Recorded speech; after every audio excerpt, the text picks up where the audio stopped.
Bonjour tout le monde, j'espère que vous allez bien. On se retrouve sur Créafait aujourd'hui pour un nouveau tuto. Donc je vous propose de réaliser une stationary box. Alors vous allez me dire, il y en a plein des tutos de stationary box, je suis d'accord avec vous. Moi, celle-ci c'est la première que j'ai faite et je suis partie d'un tuto qui est en système impérial. Sauf que tout le monde n'est pas équipé en système impérial. Et donc je me suis dit, ça serait bien de pouvoir l'adapter en système métrique. Alors, j'ai pas du tout regardé s'il existait des tutos sur Pinterest ou sur YouTube qui ont été faits en centimètres, je vous avoue. Étant donné que maintenant j'ai l'habitude de convertir moi-même le système impérial en centimètres, donc j'ai pas cherché, j'ai décidé de faire mon propre tuto. Donc je m'excuse auprès de toutes celles qui ont déjà fait un tuto en système métrique, mais voilà, j'ai pas regardé. Donc ça c'est la toute première que j'avais faite, donc elle est assez ancienne. J'en ai fait plein d'autres depuis, je trouve ça très sympa, surtout à offrir. Alors les autres je vais pas pouvoir vous les montrer parce que justement je les ai offertes. Donc stationary box ça veut dire en fait secrétaire en français, tout simplement. Et donc c'est composé d'un couvercle et ensuite d'une petite boîte qui s'ouvre dans laquelle vous pouvez y mettre un certain nombre de choses. Donc dans celle-ci, vous voyez, j'ai mis un petit bloc pour écrire des notes, des petits post-it. Donc là, normalement, il y a un petit étui pour mettre un crayon. J'ai fait des petits tags. Là, pareil, encore des petits morceaux de papier pour pouvoir écrire. Et puis derrière, voilà, j'ai fait des petites enveloppes. Donc en fait, on peut y mettre après ce qu'on veut et en fonction de la personne à qui on offre. Alors par contre, comme là je vais complètement en live, c'est-à-dire que la conversion, je ne l'ai pas testée avant. Donc il est possible que les mesures soient pas tout à fait bonnes et que donc quand je ferai le montage de la vidéo, peut-être que vous allez voir des messages parce que tout au long de la vidéo, je vais peut-être me rendre compte que certaines mesures ne sont pas bonnes. Donc, si ça vous intéresse de faire cette petite boîte, eh ben, je vous invite à regarder la suite. Pour aujourd'hui, vous aurez besoin d'un massicot pour couper votre papier, ou si vous n'en avez pas, d'une règle, d'un cutter, d'un crayon de papier ou d'une paire de ciseaux pour couper, hein, suivant ce que vous avez, ce que vous préférez, d'une table à ranurer et de colle. Sans oublier bien sûr le tapis de coupe pour couper vos papiers au cutter ou tout simplement pour travailler dessus, ce que je vais faire moi après. Voilà, vous n'avez pas besoin de plus de matériel. Au niveau des papiers, il vous faudra un carré de 30 sur 30. Alors moi là, c'est pas une feuille de cardstock, c'est pour ça que c'est un peu condolé. J'achète parfois des grandes feuilles en papeterie qui font 50 sur 70. Et comme ils les roulent pour qu'on les transporte, ben voilà. Donc je ne l'ai pas sorti assez tôt pour qu'elle soit plate. Donc ça, c'est la structure. Ensuite, pour le couvercle, il vous faudra un morceau de 26,5 sur 16 cm. Alors moi, ce que j'ai fait, c'est que pour que ce soit plus joli, je suis venue passer à la machine de découpe. Si vous avez des ciseaux crantés de différentes formes, vous pouvez aussi les utiliser. Ensuite, il vous faudra un rectangle de 21 sur 11. Et ensuite, deux petits rectangles de... Alors, le premier, il fait 14 sur 5. Et le second, il fait 11,5 sur 5. Alors, comme je l'ai dit au départ, c'est normalement sans système impérial qu'on l'a fait. Là, j'ai essayé d'adapter en centimètres, en système métrique. Il est possible que ces mesures ne soient pas tout à fait bonnes. Donc, quand on fera le montage, eh ben, on verra s'il ne faut pas rectifier. J'ai préféré prendre la mesure la plus longue au cas où il faille raccourcir que le contraire. Voilà.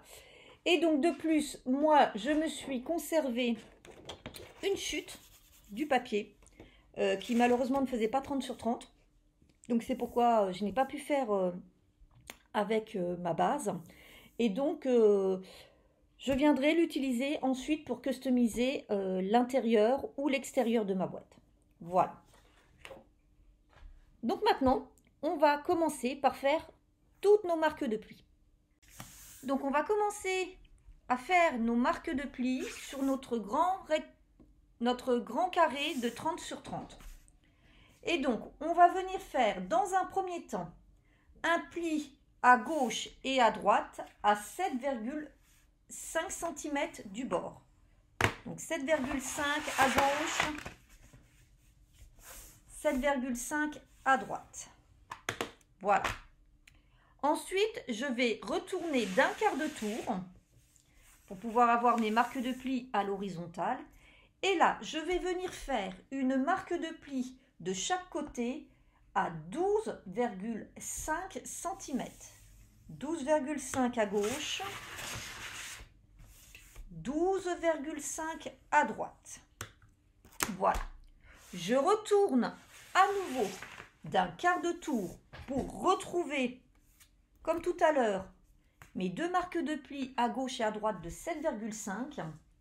Et là, on va venir faire, dans un premier temps, une marque de pli de 4,5 cm à gauche et à droite, mais on va s'arrêter à la première marque de pli horizontale. Donc, 4,5 à gauche, 4,5 à droite. Voilà ce qu'on obtient. Je ne sais pas si vous voyez. Donc, on s'arrête ici, à la marque de pli. Et ensuite, de l'autre côté, on va venir cette fois-ci faire une marque de pli, donc dans ces deux espaces de 7,5, donc les deux qu'on n'a pas marqués pour le moment. On va venir en faire une à gauche et à droite à 2,5 cm.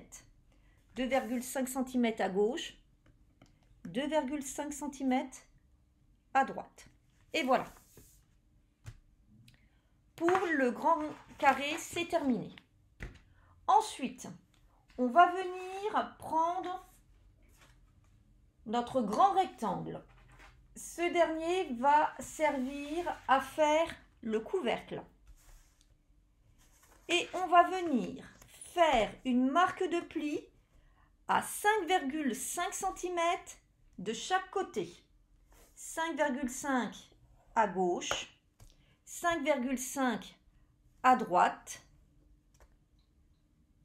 sur la partie des 26,5.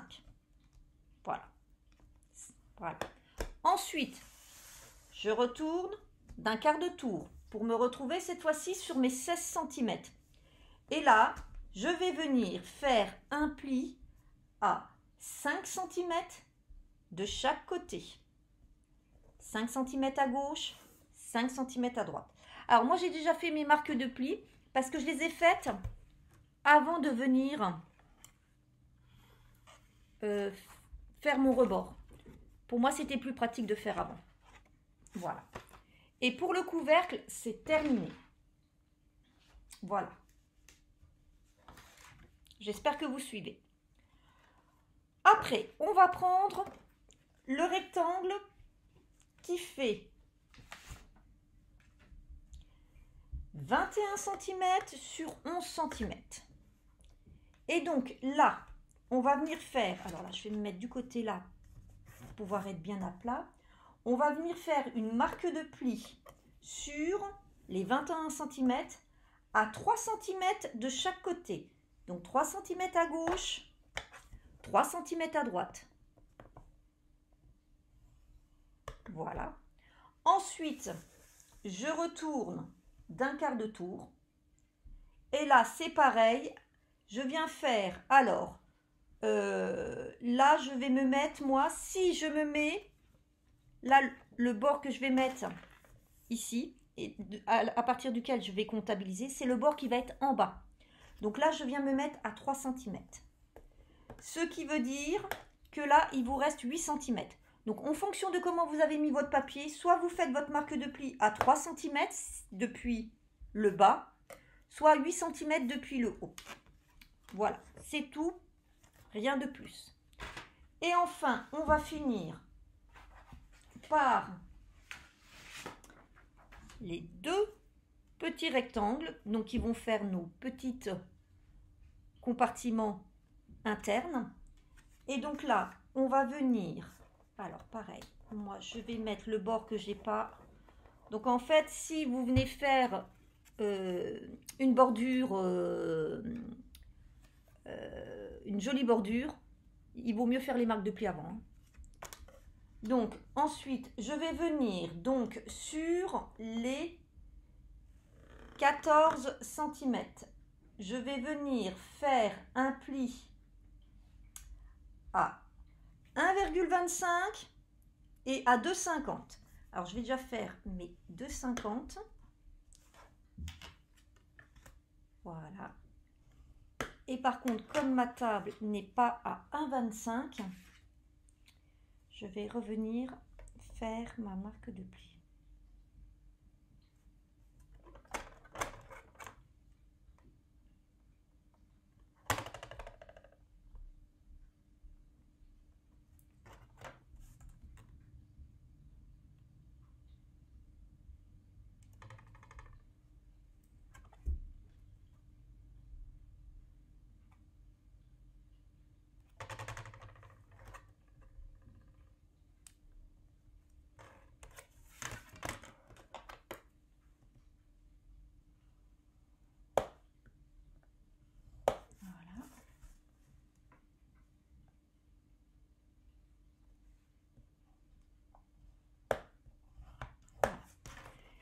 Et donc on fait la même chose sur l'autre partie.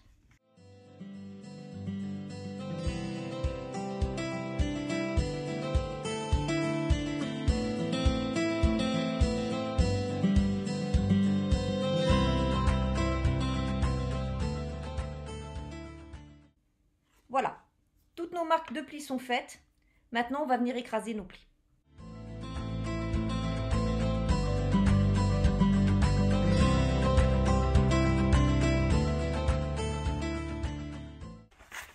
Alors, je ne suis pas venue marquer pour le moment les plis qu'on a à chaque fois arrêtés jusqu'à l'horizontale parce que c'est un peu compliqué pour le moment de le faire. Donc, on va par contre procéder maintenant à toutes nos coupes et après, on fera ces plis parce que ça va être beaucoup plus facile. Alors, sur le grand rectangle, c'est là où on a le plus, je dirais, de coupes. La première chose qu'on va faire, c'est on va venir, donc, vous mettez vos 30 cm où vous avez de chaque côté vos 7,5 de façon à ce qu'ils soient à gauche et à droite. Donc, votre bande de 7,5 doit être à gauche, votre bande de 7,5 doit être à droite. Et vous allez venir couper ici de chaque côté au milieu les deux rectangles, mais uniquement les horizontales, pas la verticale. En fait, vous devez obtenir de chaque côté une languette. Donc moi, je fais ça au cutter. Par contre, si vous préférez le ciseau, vous faites avec le ciseau.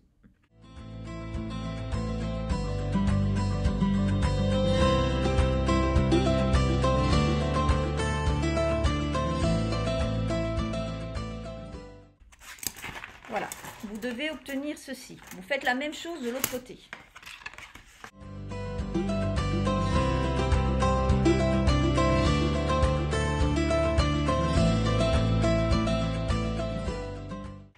Ensuite,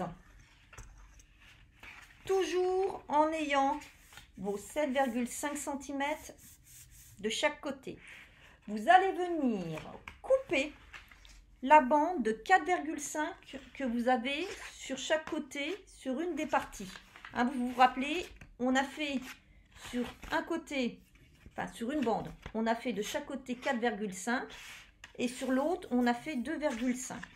Donc vous venez enlever ces 4,5 cm.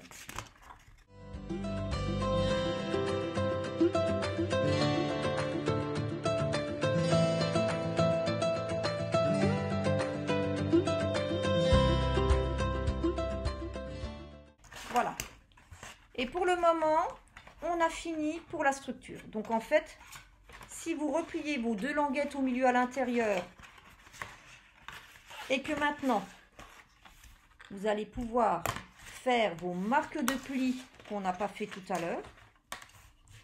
Ici, ici, ici et ici. Donc, en repliant vos 2 languettes à l'intérieur et en faisant comme ça, voilà, vous pouvez le constater, notre structure est faite. Voilà.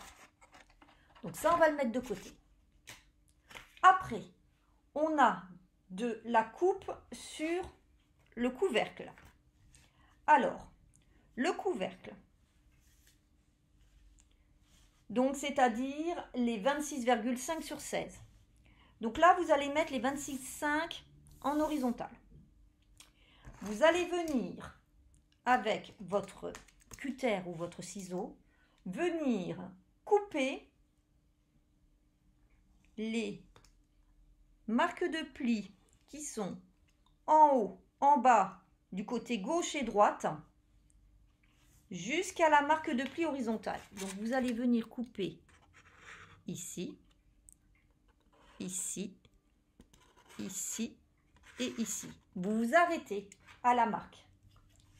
Donc, je le fais pour vous montrer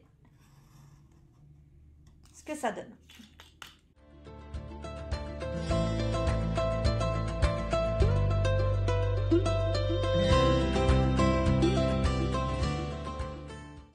Voilà. Vous voyez, vous obtenez ceci. Voilà.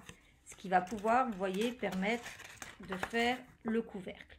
Sauf que avant, nous allons venir refaire une coupe en partant ici de la coupe qu'on vient de faire, donc de la pointe en bas, et en remontant.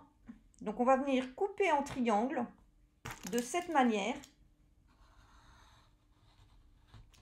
pour les 4 côtés. On va venir biseauter, mais de cette manière. Vous voyez, on part en bas de la pointe coupée et on remonte. Et on fait ça pour les 4 côtés.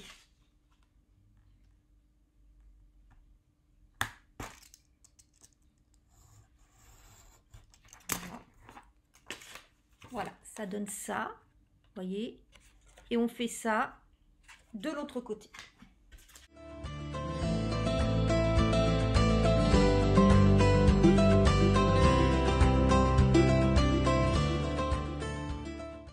Et voici. Pour le couvercle, nous avons terminé. Et vous voyez, quand on va, hop, voilà, ça va permettre de faire quelque chose de propre. Enfin, les dernières coupes à faire sont sur la grande pochette interne. Donc là, vous prenez votre morceau de 21 cm sur 11. Et ici, on va venir retirer de chaque côté le petit rectangle en biseautant de chaque côté.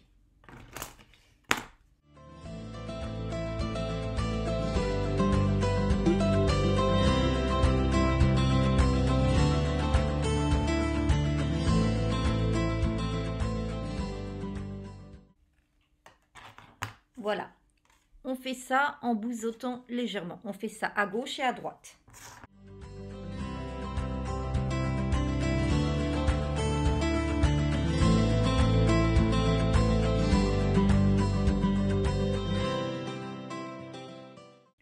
Voilà, maintenant qu'on a tout coupé, qu'on a tout marqué, on va venir procéder au montage.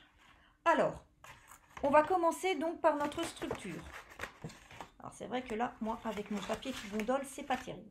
Et donc, on va venir, dans un premier temps, ces 2 languettes-là, on va venir les coller à l'intérieur en s'alignant bien sur nos marques de pli. Donc ça va venir renforcer le fond de notre boîte et ça va venir lui donner un peu de rigidité. Donc on prend de la colle et on colle les 2 languettes à l'intérieur.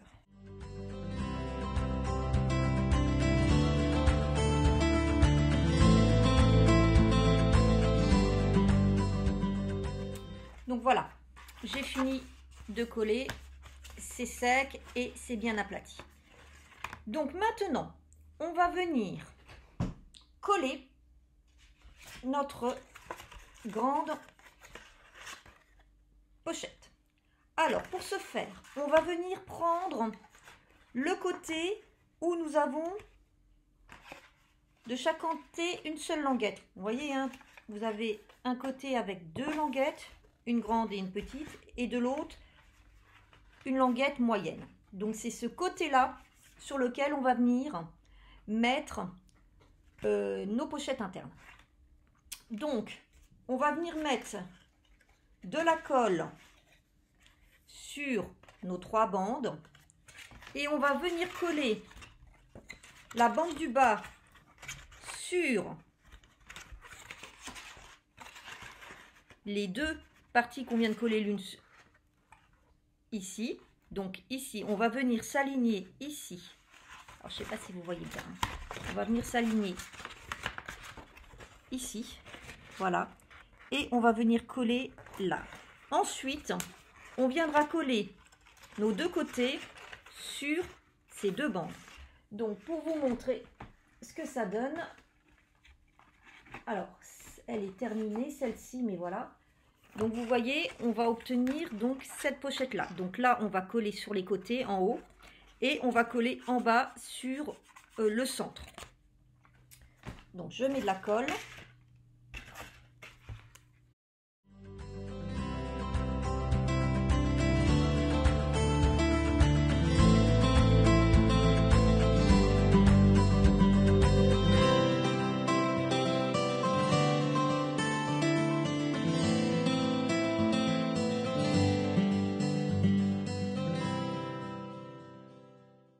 Voilà, une fois que c'est collé, je vais venir mettre de la colle de chaque côté et je vais venir donc coller ici et ici en m'alignant bien à gauche et à droite.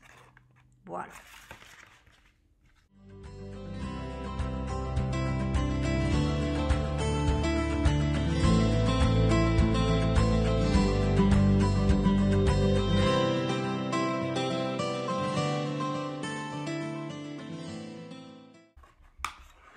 Et vous vous alignez sur le côté et en bas.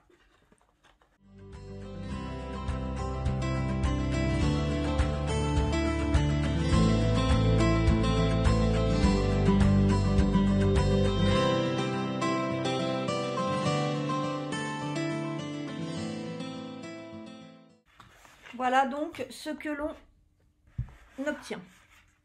Maintenant, on va prendre nos deux petites pochettes qu'on va venir coller devant la grande.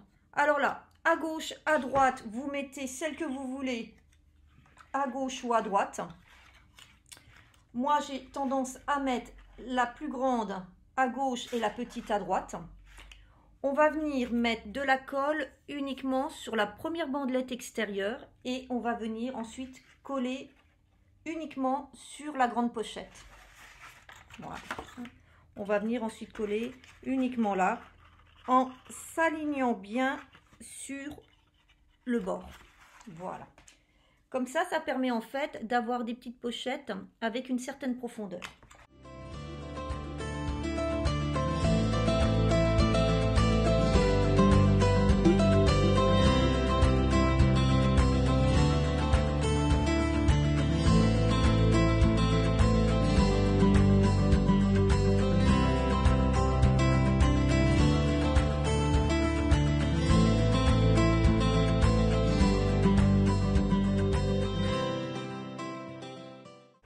C'est la partie la plus délicate.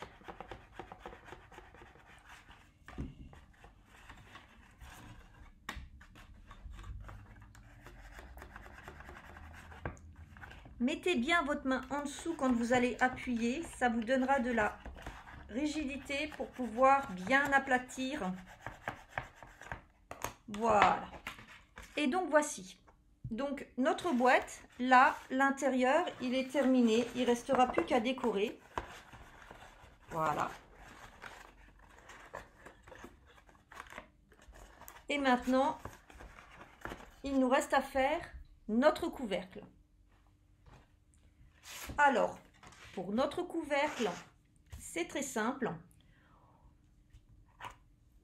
Vous allez venir mettre de la colle sur vos 4 triangles et ensuite vous allez les rabattre vers l'intérieur pour pouvoir former votre couvercle.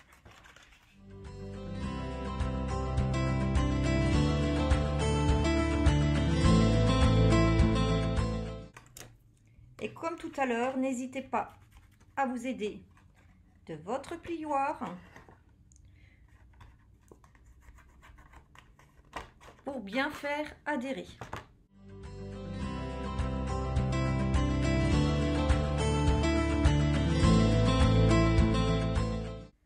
Donc il faut que votre ligne de triangle bute contre votre fond pour avoir un couvercle parfait.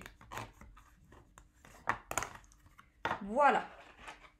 Donc voilà ce que ça donne. Et donc quand vous ouvrez, alors normalement ici ça tombe et il ne vous reste plus qu'à décorer à votre goût. Alors comme mon papier est gondolé, donc elle se maintient pas très bien. Donc évitez le papier gondolé. Voilà, hein, c'est franchement la leçon à tirer d'aujourd'hui. Mais bon, je vais l'aplatir. Donc par contre, je vous montre sur l'autre que j'avais déjà faite. Donc vous voyez, on retire le petit couvercle et hop, on a notre petit secrétaire. Vous verrez à la fin du tuto, je vais vous mettre des photos parce que je les ai plus, je les ai offerts, mais j'en ai fait d'autres dans lequel en fait, eh ben, au niveau à l'intérieur de la déco, c'est un peu différent. Donc là, ce que je vais faire, je vais bien aplatir celui-là. Je vais finir de le décorer. Alors certains s'en servent vraiment pour de la correspondance, donc ils y mettent aussi les timbres, ce genre de choses. Voilà, vous y mettez vraiment ce que vous voulez. Petit conseil. Donc vous avez vu, celui-ci, je ne l'ai pas beaucoup décoré. J'ai décoré juste comme ça le couvercle. Par contre, je l'avais fait sur un et je me suis rendu compte que c'était vraiment pas à faire. Surtout, si vous décorez à l'extérieur, vous ne mettez absolument aucune décoration en relief ou en épaisseur sur cette partie. Parce que quand vous allez faire tomber et que si vous voulez écrire, si vous avez quelque chose d'épais en dessous, c'est foutu. Idem, vous ne mettez rien d'épais sur ces côtés. Ça ne peut être que de la décoration plate, puisque c'est ce qui va venir ici et derrière refermer. Donc, le seul endroit où vous pouvez mettre une décoration volumineuse, ça sera dans le dos, ça sera sur le couvercle, hein, vous voyez. Alors, hop, voilà. Hein, vous voyez, là, j'ai pris le couvercle de l'autre boîte, donc il rentre parfaitement. Donc, c'est le couvercle, le dos, et vous pouvez en mettre un petit peu à l'intérieur, puisque regardez, lorsque je ferme, vous voyez, vous pouvez un petit peu en mettre à l'intérieur, c'est pas un problème. Mais surtout pas là, ni là. Parce qu'après, vous aurez des problèmes. Et moi, j'ai fait la bêtise sur une d'en mettre ici. Et le souci, c'est que dès que, paf, on l'ouvre, et ben pour écrire, et ben forcément, il y a l'épaisseur en dessous. Voilà. Donc, j'espère que ce tuto vous a plu. Vous verrez donc en fin de vidéo avec toutes les autres la boîte décorée. Je vous donne rendez-vous pour une prochaine vidéo prochainement. Et puis en attendant, je vous souhaite une bonne journée. Bye bye.